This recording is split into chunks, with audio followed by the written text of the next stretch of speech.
Wanderers. Welcome to Soul Wanderings with myself, AJ. And Natalie, me. We just realized what time it was. We were backstage just yapping away, and I looked at the time and I was like, oh, it's 6 o'clock. That's because your internal clock's working, even if it doesn't realize it. It's like, oh, dang. Yeah, we have something to do. We have somewhere to be, and we get to be. We get Yes. to be, and it's so good. So, welcome, Wanderers. I see you all in the chat room already. Ah, so grateful. We appreciate you guys hanging out with us. It's so much fun. We are hanging out on YouTube and Facebook under Soul Wanderings, and you can learn more about the show and all about myself and Natalie if you visit soulwanderings.com. We've been doing this show for many years and it's so much fun for us. But bonus, we know a lot of you enjoy it as well. So it's a win win. During the day, we hang out at a place called Vibes Mind, Body, Spirit, where we get to assist humans in their healing journeys. And we both do different things, but get to assist so many people together. And I just love it. So grateful for that space. If you want to learn more about that, you can visit vibesnow.com, VIBEZ. And yeah, every week, show topics. I picked this one. I happen to hang out here quite a bit. Not bragging, it's not fun. But if you have a show topic that you're interested in, make sure you guys email us with your request at connect@soulwanderings.com and we will put it in the lineup. We love to hear about your ideas. It's good. Tonight we are going to be talking about survival mode. Yay! It's interesting because I'm just thinking, I'm like, I come from sometimes a different space than this will be a good topic to see the two of our perspectives. Yeah, well, you know, I don't know if they're too far off, actually. I mean, we haven't had the conversation. That's No. what's fun about these conversations. They happen in real time. Yeah. But I can say I don't know one person who has not been in survival mode. At some point in time, if not on repeat, we get into this place that we lovingly refer to as survival mode, which can mean a few different things, but basically it's all about our body. I wouldn't call it like a full-blown hibernation because you're not asleep, but you are pretty checked out. It's like a fight or flight response. Like your body has this reaction to long-term stress or overwhelm, and it just kind of goes into like this defense mechanism and kind of shuts you down for your safety. Life gets too heavy or gets too overwhelming or a, a plethora of other things, other reasons, then your body just goes into what is considered a survival mode. So you can get through it and to the other end of it. But boy, when you're in it, what would your definition of survival mode be? So it's listening to you, I'm like, oh, that's like a survival mode. Because I would have to say I have quite a bit of long time prepper in me. That I've just had this mindset of if in the future when the world collapses and the zombies come, then I'm gonna have to be in survival mode, that I gotta do all the preparations and prepare for that.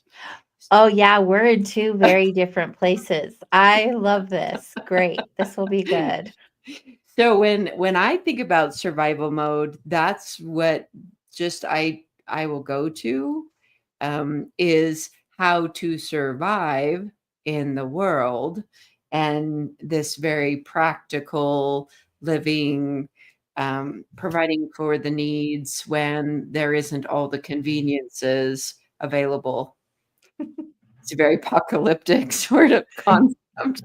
Yeah, way different from where I'm coming from. This is good though, right? Because obviously there's going to be listeners who thought what you felt and thought what I felt and were drawn to this. So Yes. either way, we'll learn something together. Mm-hmm.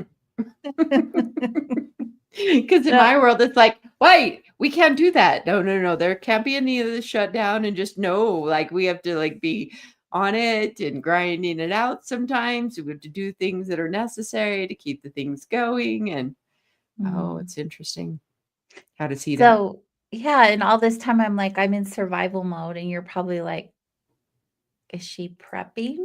Like, Well, what is she doing? What is going on in her survival mode? Like, she I'm just making lists? more taking it in stride. But when we get into like talking about when you're going that, I'm not thinking about that necessarily. There's some framework that I'm familiar with that it's like just getting through is more what I was thinking when you're talking about I'm in survival mode. I'm doing what I need to do to get through these times that are Mhm. very difficult, in lots of different ways that I've seen you. I've heard a lot of you have a lot going on, like a lot of people do, and so, and then I see people that go into very similar to what you're talking about. I have had times where I have been where you're talking about, and those were my years of really intense grief when I was in my grief journey, where I'm just Mhm. doing what I knew to get along and addressing just the bare minimum of what needs to happen to keep my life going, and just making it to work as much best I can, showing up as best as I can. So I do understand that part too. Yeah. Yeah, it's all of it. It's all of it. So then what direction do you wanna go first? I don't know. I'm going to let you do some inquiry. Just do some, you talk about your stuff and then you can ask me a question.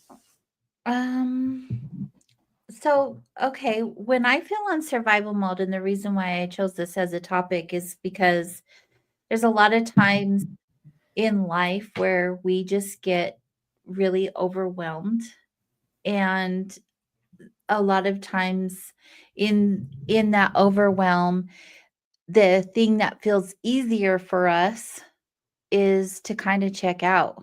Our body's just like, nope, that's too much. And there could be like a level of disassociation, but even being in the present moment, just understanding like how you feel, um like when you think about like all your to-dos, or you think about the state of the world, or you think about um some heavy responsibilities that you've got to get through, and all of it just feels like either emotionally or physically overwhelming. And then as that overwhelm comes through, you start going through different experiences and different emotions. Like maybe you're on edge. Maybe you notice when someone talks to you, you get snappy and you get agitated with like the smallest things, and you're like on high alert, and you're ready to go off on what's going on here. You're ready to go off on um, someone at any given moment, right? Because you're just like, there's something inside of you that's just not feeling good, or like everything just feels overwhelming and you don't have a reason, just life feels heavy and overwhelming. And if one more thing gets added to your plate, you're like, I'm going to lose it. Like, this is just too much. And really, like, if someone was looking at it from the outside, they'd be like, what is too much? Like, what are you talking about? But to you in that moment, it just feels like, yeah, that's a lot. And in that overwhelm, I feel like a lot of times we are just like, the reason why I call it survival mode is because we're just surviving. Like everything is so heavy. And so that includes our minds. And then we often forget things like, where did I leave my keys? Or I forgot about that appointment. And you just get so overwhelmed that your brain just can't keep up. Like things you wouldn't normally forget. And then you all of a sudden can't seem to recall. Um, Also, I feel like survival mode looks like checking out, like tuning out from everyone, not s- not going to do social things or not having conversations one on one, just things that would normally maybe excite you. They're draining on you. And being present or just like listening to a simple conversation feels really impossible or just like a lot of work. Like, oh, just that's just too much for me right now. And I think another part of survival mode is also the exhaustion that you feel in your body. And just like the overwhelm obviously just makes you feel fatigued, right? Because you're tired. You're like, it doesn't matter how much sleep you get, you're still completely drained, like you have no energy. And when you have no energy, then you don't have room to make your health a priority because, again, that's just adding to the to-do list of all the things that feel too much right now. And then your health kind of takes a back burner.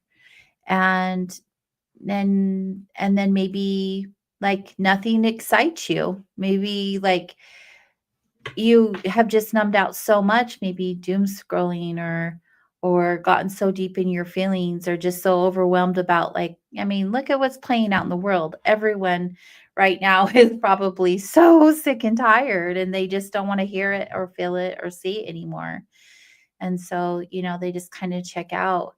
But, when you're in survival mode, before you know it, if you don't pay attention to your body and what it's saying to you, before you know it, you're just like in this really, um, and this doesn't happen to everyone. Just imagine if you're in survival mode for so long, you'll just get into the state of like, uh, just a lower vibration. Just, I wouldn't say straight depression, but when everything feels overwhelming and heavy, you just automatically are just like, ugh.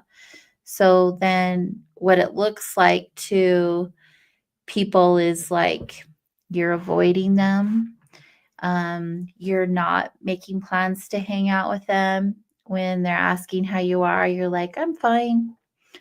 Or you're giving fake smiles and you have quiet breakdowns that nobody ever sees. And after that, when the fatigue gets too much, you even stop crying altogether. You have like no emotion. You're just like in this numb space. You just stop caring. You lose your spark and you just like start disappearing from life in general, right? And so I think that was weird, whatever happened to my screen. I think that coming from someone who goes into survival mode sometimes because I see and feel everything, um, it for me, it's sometimes a defense mechanism and just an energetic draining from everything that's going on from people around me or experiences I'm having or the world. I'm just like, hey, in order to protect myself, I get to hide away from all of that. And so that is just a familiar place for me. And I'm aware when I go into those spaces because I've had to pull myself out of those spaces so often. And so I check in with myself several times a day. Like, how are you feeling? What is yours? What's not yours? What can you let go of? What do you need to carry? What can you let go? Like constantly. And so I'm aware when I start slipping and I'm like, oh, yep, things are getting too much. I've overdone it. I've overpeopled. I've overcommitted. I've overdone. And I need to withdraw because our nervous system wreaks havoc when we get into these places. right? Because we're not in alignment and it doesn't feel good. And a plethora must be the word of the evening. I've said it twice. Reasons, but that's where I'm at. You're muted. That's where I'm at with survival mode. I just feel like, mm, yeah. And when my clients come in with survival mode, I know exactly what's going on. I'm like, I got a cure for that. So, what do you think and feel about all of that point of view? So there's several things that come up. I'm definitely very familiar with working with people that are there because of my work with grievers, and grief is a marathon, not a sprint. And so you end up fatigued over a long period of time by the intense emotional experience trying to put your life together back after a loss, depending on the loss, dealing with heavy emotions, trying to fake it, trying to find life and grief and all those different things that I work with people all the time in that, and the recognition of that in others. And I've had these experiences myself. When you put this framework together, I'm like, oh yes, I get in those spaces too, differently. And then the other thing I thought about is because we do talk about human design.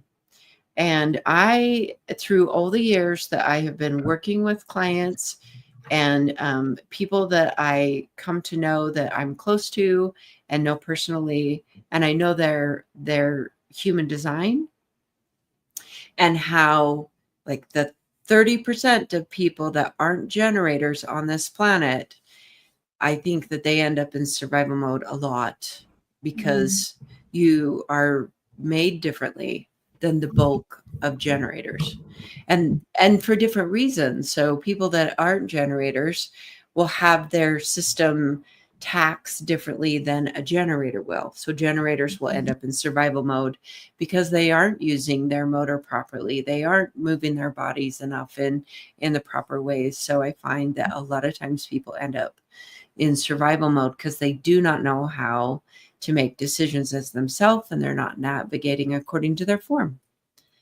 And so sometimes the survival mode can be avoided by learning how to work with your type. So what I've watched with you is there's only so much your aura can take. But without that framework, you are very taxing. You could be hard on yourself. And there's other people like you that are hard on, because it's like, I should be able to do this. And it's like, but you're not made to do that. Mm. Yeah, I have not you learned that fully, but I am practicing, definitely. It's really something to live your life one way and then learn that is not the way you're meant to operate. And at my age, like, relearn who I am and how I'm meant to be, how I'm meant to get through things in life in a healthier way. And like, I really appreciate human design for that perspective because it's given me a permission slip to unapologetically be myself. And in doing so, with that permission slip, it's like, here, go take a time out. Yeah. You need rest. You've overdone it. And then not have the guilt associated with taking care of yourself, right? Because we just naturally do that. A lot of Right. us, not all of us. I definitely know people who have no problems just not doing a thing. I want to know their ways. Maybe, but maybe that has a different aspect to it, Right, right. which isn't necessarily healthy. It's just interesting, right? And um, feeling all the things and experiencing all the things. Yeah, we were talking about that before the show, and that's why we got distracted. One of my pet peeves is like, yeah, I feel everything. I'm an empath. Or because I'm an empath, I feel everything, and therefore, and I just hear it used like such an excuse or a reason not to take accountability. And as an observation, I've just been like, no, I don't tell people that. And I in my design, and unless they know human design, I don't explain that to them. It's just easier not to say, I feel you when you're lying. I feel you when you're sad. I feel you when you're happy. I feel it when you're unauthentic. I feel everything. And And the yeah, space and the environment. You have that aspect of you that feels environment, right. locations, and there's a lot to that. And the awareness of, and you're not the only person out there that has this aspect that will sense not just the people in a place, but the place and all the energies in the place and all the details in the place. And Mhm. it just takes my breath away. Just all I can do is imagine, because I'm just not made that way. And then when I imagine that, I'm like, oh, please take care of yourself. Please honor your body and don't like overtax yourself by pretending to be something, that is, and not, and accepting that to be some limitation, which means the negative thing. There's a lot of Mhm. times I do it with my own, I have some limitations where I'll be like, oh, push against the limitation, but then understanding that limits are inherently part of the life form that we're in, and to honor our limitations in various ways is actually a healthy thing to do. It's like, no, I don't need to drive myself so hard that for the idea of something or expectations or something like that to make myself not well. Mhm. That's Yeah. not that's not the goal either. So sometimes this topic of survival mode is absolutely necessary. Like, you've got to cocoon yourself a little bit, you and other people out there. Like, if you need to take a break, because there's some of us that don't know when to take a break.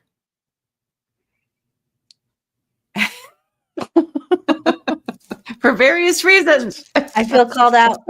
Well, me too. I call myself out. Like, oh, okay. Like, maybe I shouldn't work that much. Right? Uh, that is so crazy. We just do. And, part of that is survival mode too, because it's part of like checking out when we throw ourselves completely into projects and um, do our best not to associate with any other aspect of life. Like, oh no, I've got to work. I've got to do this project, or I have to go to this place, and there's like no way to convince the person otherwise that Mhm. they can just sit down or they can have some self-care. Now, getting out of survival mode, speaking of self-care, I think self-care is a really, a big part of coming out of survival mode. But also, I look at self-care so differently. Like, yeah, going on a walk, taking a bath, going to get your hair done, whatever that looks like for you, those are nice in the moment. But I don't feel like that kind of self-care like really pulls you out of being in a state of survival mode. Do you feel like those kinds of things do anything or help you? Not They will not offset a person's tendency to, I remember, this was lots of years ago, and I still see it. There are certain people that live in crisis mode. You were talking about it a little bit Mhm. earlier. And the framework that I used, like when I was much younger, it's like existing like you're in an emergency in ER room, like everything's an emergency, everything's a crisis. There's some people whose lives end up being that way. Mhm. Framework, behavioral patterns, when they were conditioning when they were young, Maybe they've just all they've ever known are those Mhm. types of things. And a walk and a bath and a pedicure are not ultimately the answer. That's not the kind of self-care we're talking about. Those types, that's the framework where it's always seems to be drama, always seems to be crisis. Everyone is, if there's just one more thing, I'm gonna crack with just one more thing. That then self-care, it will be something like you gotta do some with the things that we're talking about, do some work, do some, maybe it even means some regular consistent therapy to just work through the family dynamics that it wasn't even your choice.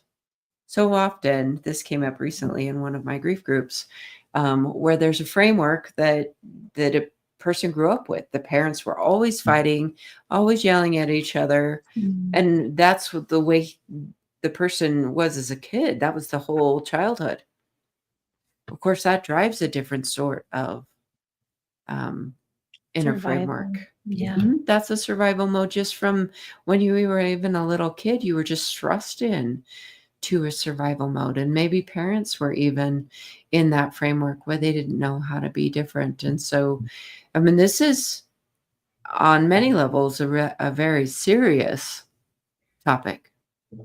When you're Oh, seriously in survival mode and you don't absolutely. know how to even, like, all you're here Yeah. with the water and you're doing your best just to, be able to breathe. Right. That is not just a pedicure. No. Right. I mean, doing self-care, sure, it will feel good in the moment, like I said, but when you're in autopilot, you're just going through the motions. So, I mean, that's just adding another thing on your list of things that you feel like you have to do that are too heavy to do. Right. And so your body and your brain are just doing their job to protect you even more, which is just going to keep you in that space of survival. What I've really come to know through my experience and assisting other people is you have to rewire your brain and convince your nervous system that you're safe. Like it in order to do that, it really requires some hard or challenging, uncomfortable work and work that you're going to have to go in deep. Like you're going to have to convince yourself to do every single day. You have to show up for yourself some way somehow. And I'm not talking about like a life overhaul, but just like little things, simple things at first.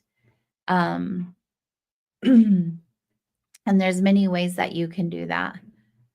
I'm sure you have some good ideas as well, but I know for me personally, through my experience, when I realize that I've checked out, is to do something little to bring me back in. And, a lot of times when everything feels so heavy, the number one thing that I can do that feels doable and easy for me, but does require a choice and does require a commitment every single day, is to find the gratitude in my day. Um, Even if things feel heavy, I'm breathing and connect to my breath, or I have this healthy food I could eat and be grateful for the abundance that I have to give to my body. Um, just walking outside and breathing in the air, or even the first thing when I do when I wake up, I'm like, yay, another day. I woke up this morning because life like really truly is a gift, and even when you're in survival mode, you're only doing what your body and brain are doing for you to keep you safe because you've checked out so much. It's like that fight or flight that I was saying. And so, I mean, look at how much you have for to be grateful for just for that alone, that your body is protecting you right now, while you have to spiritually, emotionally, or physically check out to some degree. And just having that choice every day or making that choice every day, definitely puts you in a different vibration. And then things slowly become easier, not so overwhelming. And then you can add on another tool or something to pull you out even further. Like Genghis says, dance it out. I love that so much because we talk about dancing it out often. That is one of the biggest for me anyway, like just like getting in my body. And so if I do a static dance or kitchen dance parties or exercise or something, and just really connect to how's my body feeling as I do this dance or do this workout or go on this walk, listen to my breath go in and out of my body, like tell myself that I am safe so my nervous system can begin to heal again and continue to check in and connect. But it is a choice, and that's the only way that I have found to pull myself out of those times, where I have to go away. I have to go away for your safety and mine. Sometimes that's necessary. Yes. I've definitely put myself into different programs over the years. The framework that anyone exists in is something that they've done over a long period of time. That's just a statement of fact. Whatever you're in generally is a series of patterns that is strung out over time, whether Mhm. it's ancestral or family or your own personal way. Most of the time, the way that we are is a construct of long-standing patterns. So that said, the way into a different out of survival mode, into a different mental framework, mental, emotional, spiritual, physical framework is going to require a consistency over time. And then the new ways will take hold. It really will, but you have to push beyond our expert in an instant culture. I have to say, so this has been a thing, people watch professional sports players or professional people on television and say, okay, I want to do that and I want to do it quickly. Well, it's Mhm. even more reinforced because the vast majority of screen time is 1 minute or less, highly condensed, looks like everybody's got their stuff together sort of essence. You'd be like influencers, like, okay, they'll give you something, they'll say things like, this is the culture that we live in, which feels like we ought to be able to do it quickly, quickly. Mhm. And it just doesn't work that way. Yeah. So in this culture, it's hard to. So we're battling that aspect as well, and so we have to take and jump out of that framework and stay consistent. Like the gratitude, people are like, oh, I'm grateful. If you haven't tried a 30-day gratitude challenge, you have no idea what it will do for you. You just don't. Maybe after 30 days, you'll be like, that wasn't any big significant change, but no person will know until they do 30 days of a gratitude what will happen. Yeah, absolutely life-changing. It's research based. Yeah. Oh, wow. Gratitude has been one of my biggest tools and my biggest teachers through many aspects of my healing journey. And I couldn't say enough about just making the choice to at least be grateful for one thing, at least one a day. And I know you'll be able to be grateful for way more than that, but at least one. On the flip side to that, if you were to monitor, okay, so we say at least one gratitude thought would be, this is just let's do this minimum of one gracious, gratitude based blessing thought. compared to the 2,000 thoughts that it's like, what's not? Black, Mm, black, black. And I'm stressed. I'm like, I've got all these problems. There's bills, there's stress, there's all, I mean, that's like 2,000 plus thoughts that are on the other side. yeah. Wow, what a ratio that a lot of people live in, especially in that survival mode body that is the vast majority of Yeah. thoughts are not in a positive thing. And people say, "Oh, I can't think positive." And it's like, is that right?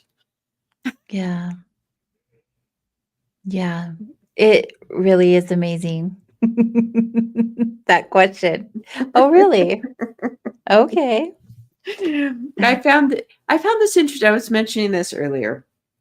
So we'll go into my survival mode for a I was just second. gonna say, let's switch gears a little bit. So, I mean, I think people get the point with this one.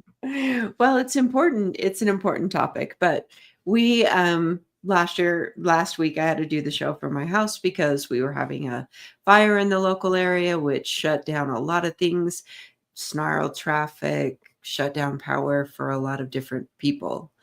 And so, in one of my groups this week, there was a gentleman that was in my group, and he's just like, and keeping the power on is just so difficult. It's just so hard. Okay, so that was like a 4 or 5 hour block, maybe a little bit more than that. And so I was feeling how we take a lot for granted about how convenient and in many ways easy our life is. Mhm. From and so then when some difficult things happens for a short period of time, people are like, oh my gosh, I don't know how to function without power in my house. What if I don't have Wi-Fi? Oh my gosh, what a good analogy. Yes. What will I It do? Mhm. Exactly. We had our power off till, I don't know, about the same time, and I actually quite enjoyed it. Everything was so quiet, I know. and I was like, "Can we just have it like this all of the Oh, time?" One yes. of the many reasons I wanna move out of the city, I just oh, yeah, it was so peaceful. Not happy about the fires, that obviously was very awful, Right. but the silence, thank you. It's so incredible to me how much noise there is with an Mhm. electrified home. Just electricity functioning, all these little motors everywhere and hums and Mhm. dings and wow. Just the So buzz, just the, there's just it was gone. Everything was so quiet. And then we went for a drive and everybody was outside. Everyone was outside. It was so good. because what else could you do?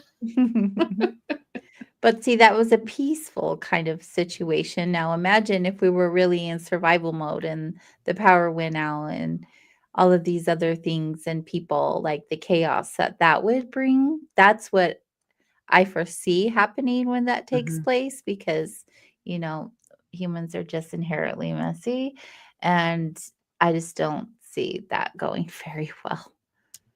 Right. So in my experience of practicing for being in a real world. Natalie's a prepper. No, Yeah, I just I do. I I had my deep cycle battery and my inverter, and I plugged in my refrigerator because it needed to be. Yeah. I do have that preparation. Now, in that mindset, I've actually actively practiced. So, throughout periods in my life, of course, I come from a background where food storage is just a way of life of having food stored for a long period of time and actually doing that. But then I actually can use the food that is um, being tucked away because I practice that. So the practice of things is what. So if we talk about breath, Mm, so we'll bring it back to. So I do say practice utilizing your food, practice not going, like if you have a habit of going to someone else cooking your food all the time, you have to practice cooking your food because if you're in a space where someone's got to cook the food, you got to practice that a little bit.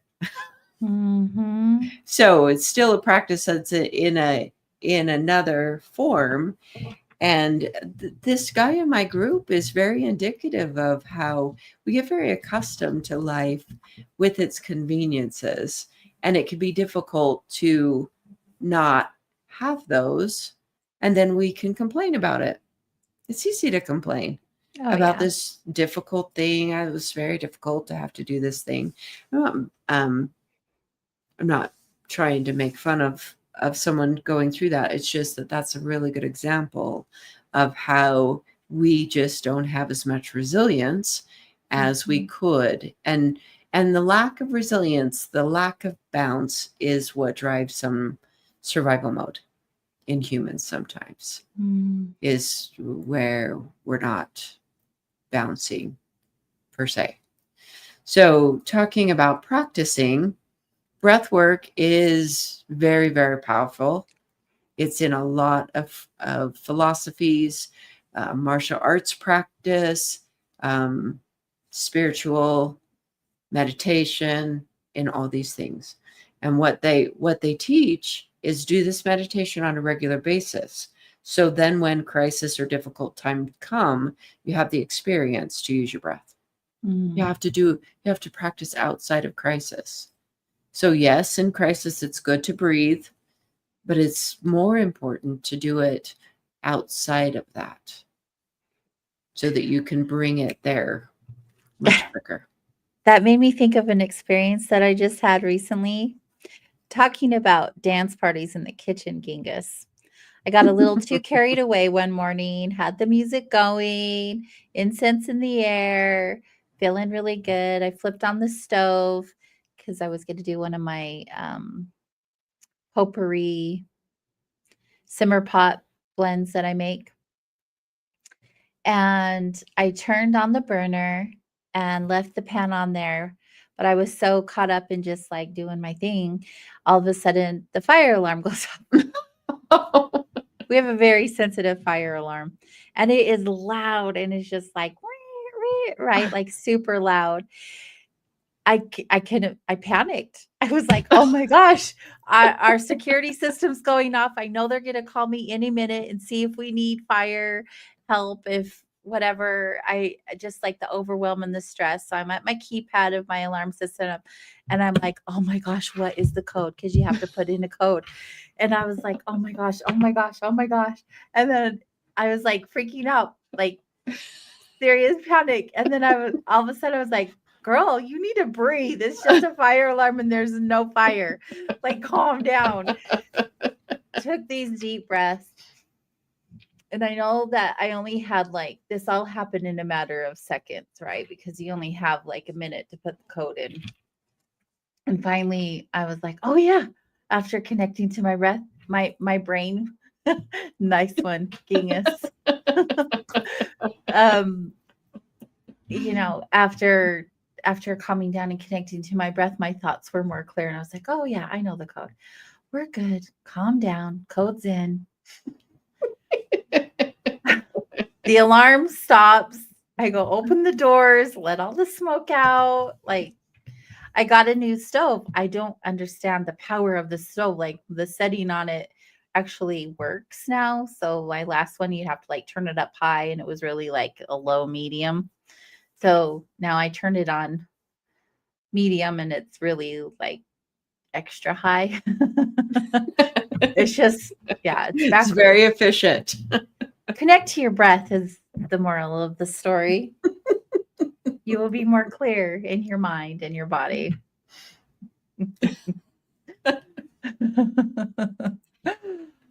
That's a good example. Oh, it was for me. I was just like, yeah, for sure. Deep breath, breathe. Yeah. Did I take you off topic? No, just taking a breath and saying, okay, so you were mentioning that you've seen this in a lot of people that you're working with. So what are some of the things that you offer up to individuals when they're coming to see you with your services when you find that they're in survival mode? That's a great question. Especially because I'm going more in that direction with the trauma healing. Mhm. A lot of people who go through some major trauma really do go into a place of survival mode. Mhm. Um, there's a plethora of things I do. It really just depends on the person and what they're experiencing and what level to the experience that they're having, right? How significant is the pain in the experience? But ranging from minimal to extra, it would be, I mean, I do a lot of energy work where they don't even have to talk about it or really dive deep into it. They just, if they just need some clarity or their body just to relax so they can become more clear, the intuitive energy healing is really powerful for that. If they are seeking like a deeper understanding of why they're in survival mode and how to get out of it, I like to go into more of the trauma healing experience. So we can actually go and pinpoint the time in their lives where this story became true for them in whatever experience they're having. And we can shift the energy to that experience so that it's not as significant in their body or in their thoughts as it previously was. And also, the sound vibration healing is really powerful, where I can place the sound bowls on their body and around their body, and the vibration will clear a lot of like that energetic weight that's weighing them down. A lot of times people feel that release immediately and through different ways of energy, whether it's shaking, laughing, crying, whatever that looks like, they're able to release some of that here on this magical table. Mhm. And just feel better by it. And also some people just really, really like to talk it out. I don't hold space for people talking about their experiences on a loop.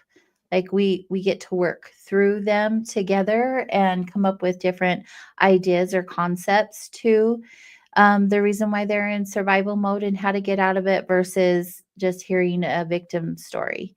I do I am one of those tough um, practitioners where if you really want to heal and get some help, I'm your person. If you want the woo woo and the fluff and the just a spiritual spa experience alone, that is just not me. So sometimes it can be a little tough. Like I will ask you questions in order for you to gain deeper clarity that are challenging to answer. Mhm. But I hold space for people when they're in that arena so that they can, like really let it out without judgment. And everybody needs that. Everyone needs a safe place like that. And I know that you do the same. I know that Mhm. you hold the space in the same way in that regards. What about for you when you have someone coming to you? Um, so one thing that I definitely do is normalize the fact that it's definitely an aspect of loss, or depending on Mhm. the life experience, and normalizing and saying, it's actually normal to do these things, but this is meant to be a way through, not a set up camp and stay Mhm. place. And Yes. so it's through concepts of that, of saying, and I also encourage people to go into the swamp. The swamp was the place where the alligators are and the things are and these unknown things, and unpacking your emotional basement. And they're like, what? No, it's all underneath there. And it's like, no, that needs to be expressed. It needs to be moved along. Mhm.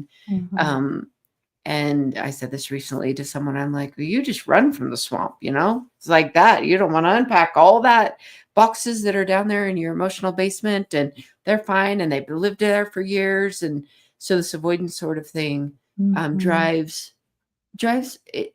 It really does drive a level of anxiety of sorts to have unprocessed emotional things Mhm. that are just from your past, and they're not put in a proper perspective. And this this is something people can do alone, But there is a benefit of finding a professional, a professional that does this. We're skilled at what we're doing enough to be professional at it, even when it's not a sort of mainstream thing. But when I'm meeting people in their wilderness, I do a lot of normalizing, of making it okay that they're in the space that they're in. Mhm.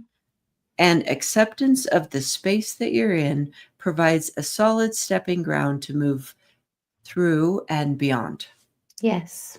So normalizing the fact that survival mode is definitely a thing, and we go there, and sometimes it's absolutely necessary to Mhm. just be doing the basic things while you do some healing. Mhm. Life after loss, healing from trauma, even just doing your best you can at life when you have experienced various traumatic things or loss or difficult life Mhm. experiences. So Right. there's a normalization that I definitely say is like, it's okay to not be okay. Yes. And it's okay to feel your feels, and leaning in and then offering some simple ways. I do a lot. There's a lot of words that I offer up um, through the sessions that I do with people or in the groups that sort of stick in someone's mind. So that when they get into that place where the emotions are welling up and it's being really difficult and they're profoundly sad, crying in the car, they'll have these little buzzwords. Yeah, I have to offer up something other than what their mind's telling them. Mhm. That brings up the concept that said, look, problems can't be solved with the mind or the body that created it. So that's a reason why to reach outside of yourself. If you haven't been able to really move yourself through whatever it is you're going through a few years, it's okay to step out and find someone that can assist you. We all don't have to do it by ourselves. Mhm. That's the thing is, there's always somebody who will be there. Yeah. But also, when you think about the times that you're in survival mode or going through something really challenging, you don't always feel that way, Oh, right? no, You no, don't. no. You're always like, I'm so alone and nobody understands me. And that feels Right. very real in the moment. Hmm. But it's never the truth. No. So uh, I really appreciate that perspective. I also I'm a normalizer also. I will validate your feelings all day long. You're allowed. You're allowed to feel that way. Yes, feel that. Feel that. Let it move through you. Yes. It's so important to acknowledge Hmm. what's going on inside of you. Yeah. Because the only way out is in. And so acknowledging and shedding light on the dark spots will just bring more light. Yeah. And um, yeah, beautiful. Thanks for sharing. Oh, yeah. The other thing that I've appreciated through all my work and my own personal work and the professional work that I do is the true discovery we do not have to remain traumatized. Yeah. It doesn't There's a lot of ways to heal, Hmm. heal and heal deeply. Yeah. And the light can, like, if you're feeling like on the inside of you you're in the dark room with the heavy drapery and you don't want anyone to come in and pull those drapes back and let the light stream in, there's definitely moments or years sometimes with people's lives where they feel stuck like that. There is Yeah. no goodness, but it it doesn't it doesn't have to be that way. It Yeah. really And doesn't. yeah, I agree. And also, survival mode isn't all like doom and gloom. It's not like a deep, dark depression. There are times where I've been in survival mode and no one has even had a clue. Trust me. People are in survival mode on all different levels, and it doesn't look or have to be a certain way. Everyone has felt it, and everyone processes these experiences differently. So, no matter where you're at in the journey of surviving, um, the biggest thing I could say is just give yourself grace and allow yourself to feel all the things that you need to feel, or put some things down because the weight is too heavy, and it's okay. Like, it's okay. Hmm. Your body needs rest. Your body in fight or flight, your nervous system needs recalibrated. Just honor that and love yourself through it. It's only for a moment and nothing lasts forever. So It's so true. There's also a very simple thing about going out and being in the sun. The sun does a lot for us. It really does, to be in the sun in a different sort of way. Yeah. I agree. So vitamin D is best from the sun. Not talking about going and get lobsterized. That's not what I'm talking about. Just getting some UV rays. Getting out into the world a little bit, as we were talking about the lack of power and the lack of noise when there's no power, like getting outside into the environment. Yes. We've said it a lot of ways, and there's a lot of ways to say it, but we do have a beautiful world. I mean, in a lot of ways, our natural world is quite beautiful. So good. So good. We really are fortunate. There's no doubt about that. Well, this has been a fun topic, even though we were like in two very different places. It makes it more interesting. This is another reason why I love not talking about the topics before we talk about the topics, because they just turn out so organically. Yeah. And yeah, that's always fun. Yeah. I do need to work on my prepping. Well, I have to say one more note on the prepping. I have to, because it has been a long time in my life. And a few times in my life, I realized that people have, I don't know that it's necessarily, maybe it's coming, but I've come to realize that it's not necessarily a full-scale apocalypse. The zombies may not come like I kind of thought along the way. And so there's some times where I'm like, oh, we're just going to have I am just going to have my wits about me whenever a difficult thing like that happens. I'm just going to do the best with what I have. So all my preparations sometimes look like, okay, that might be overly prepared, but better to be safe than sorry, they say. Yes, I've heard it's better to have and not need than to need and not have. Yeah, definitely. I agree. Well, thank you for sharing tonight. That was fun. Thank you, Wanderers. Thank you, Wanderers, for hanging out with us. It's so fun to have you join in the conversation and also have conversations with each other. It's great to have you. And if you guys are wanting to talk about a specific topic in the future, make sure you email us at connect@soulwanderings.com or visit our soulwanderings.com page to link to our social media links, and you can direct message us there. And if you are new to our YouTube or our Facebook, make sure you hit the like and subscribe. We're here on Wednesday nights from 6 to 7 p.m. Mountain, 8 to 9 p.m. Eastern. And next week, I will be away from my office, but I'll be joining in from wherever I'm at. And we will have another new conversation. So until then, we'll see you guys all next week. Have a good one. Thank you. Good night.